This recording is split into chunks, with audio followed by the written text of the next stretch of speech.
Good morning, my friends. Daniel Miller here, and I welcome you all to our Destiny world. Destiny 2 Forsaken world it is today. We'll carry on with our Solstice of Heroes season and crack on with all the tasks which are associated with that armor and everything else. As you could see, next week in Destiny, we had some news coming from Bungie, and there's a pop-up here on the screen telling us that Solstice of Heroes enters its third week. Have you gotten your majestic armor?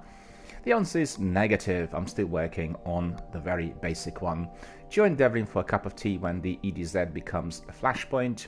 Capture the breaker and defend your vaults in the breakthrough. So these are the tasks that we are going to be having next week. We are starting out a bit late today. The reason for that is Sunday, and I had to have quite a lot of rest. I was extremely tired yesterday. Had a very, very busy week, and indeed, therefore, I had to be recuperating. There were no technical problems or anything. I simply had to be resting. And in addition to my Destiny stream yesterday, I also have been testing the beta of Black Desert. And I talked about it quite a lot. And I've not streamed it, and there are some reasons for that. And I talked a lot about it on my broadcast yesterday and Friday, because Black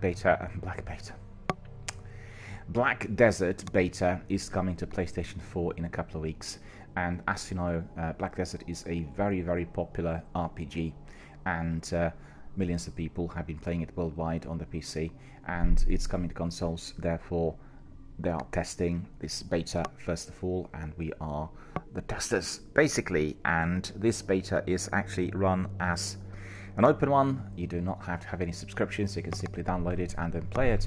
So even if you are not a subscriber to PlayStation Plus services, you can access it, download it, and play it live online.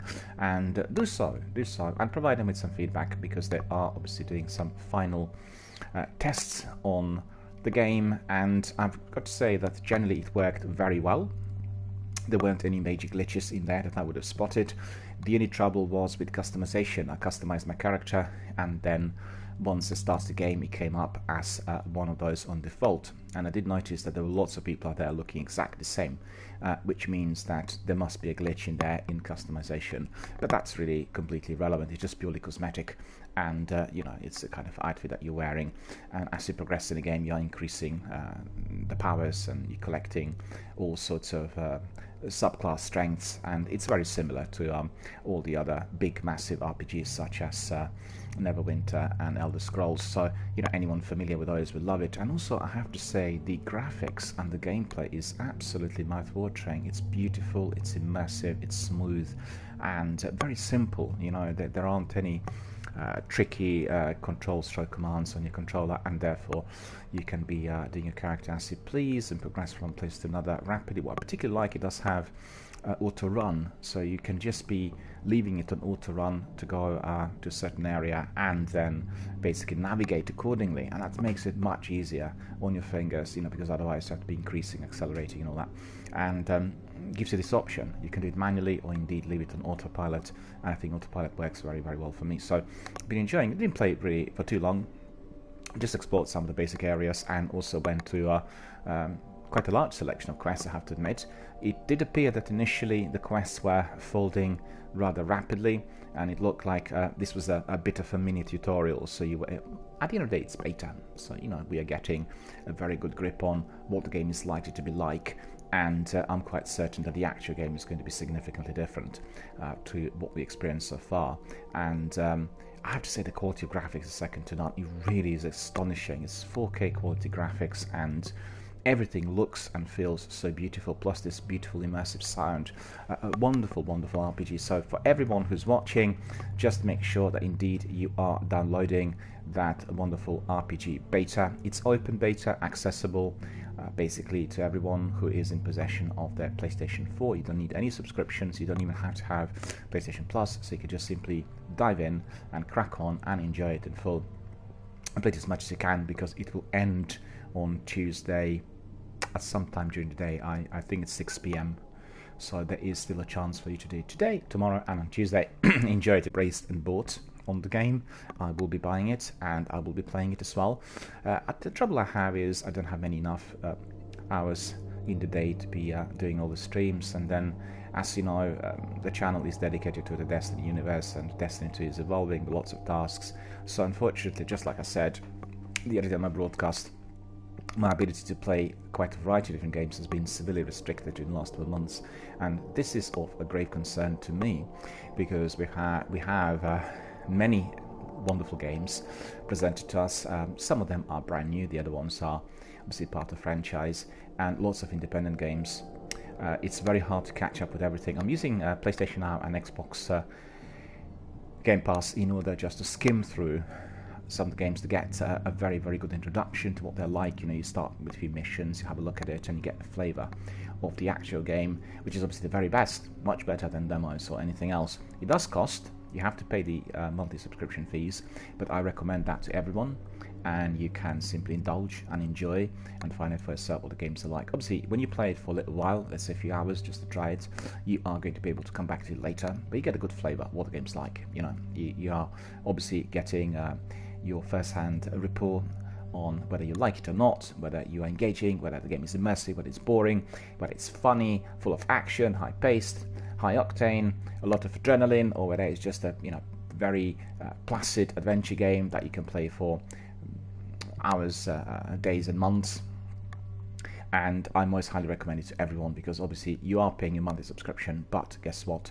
You can access more than 1,000 games, and it is absolutely tremendous. I mean, it's just really disappointing to a degree for myself, because I spend all my time working on the channel, and therefore I have very little time left for anything else.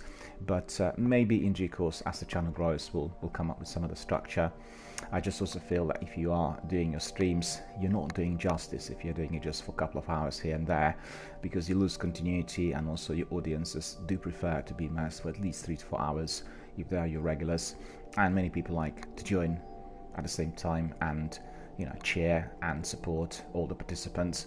So there is a structure which is applied, and therefore I'm a bit hampered on that front. In fact, I talked to one of the managers at Microsoft Store, and he said exactly the same. He said, it's really very difficult, because now when I am involved with the Games Hub here, I've got to be focused 100% on the games that we are promoting and all the activities, and there's very little time left for anything else, and very, very, very long hours. They start at 10 o'clock in the morning, they've got to be there by 9 and end at 9 at night, so it's literally like a 12-hour shift, and obviously they have breaks and everything, but it's very, very lengthy, and it requires a lot of time, attention, dedication and everything else, as you could imagine. But we are living in an era where the industry is competitive, vibrant, positive and growing. We are in fact experiencing what they would have called the golden age of Hollywood in the 1930s, when the sound pictures were discovered and set in motion. You had suddenly the industrialization of film industry developing on an unprecedented scale ever seen before, and we are actually experiencing the same in video game industry. This is the golden era of video gaming. I mean, no doubt about that, because of the numbers and the way the games are produced, the competition, and most importantly, due to the interest from the audiences worldwide. 2.5 billion people are playing games every single day, and that is a truly staggering figure. It's 1/4 of the global population, and consider that many developers are working now on the next stage, which is going to be a full cross-platform access. That itself is going to be revolutionizing the entire industry. Never ever before did we have this capacity to access the majority of the games, perhaps not all, but the majority, through all platforms, and that certainly is a plan for the next 5 years. So if we are to be remaining safe and sound and healthy, we are going to be enjoying the life of O'Reilly's in here with our favorite games. And just guess, if you're traveling, you're going worldwide, you pull out your tablet, you access your Destiny, you do it as much as you want, you play with people from worldwide on all platforms, Xbox, PlayStation and any other platform included. I have to take a short break. I'll be back in a moment and we'll carry on with our Destiny 2 broadcast.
So without further ado, my friends, we are going to be carrying on with our Destiny 2 adventure. We crack on with Solstice of Heroes. We need to work on various bits of armor, and that is going to be the next step.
Yep, it's me. I'm heading over to docking in 6. This is humanity. Get the job done. Get a hold of it, strip them out, send it. I'll get a team of 6.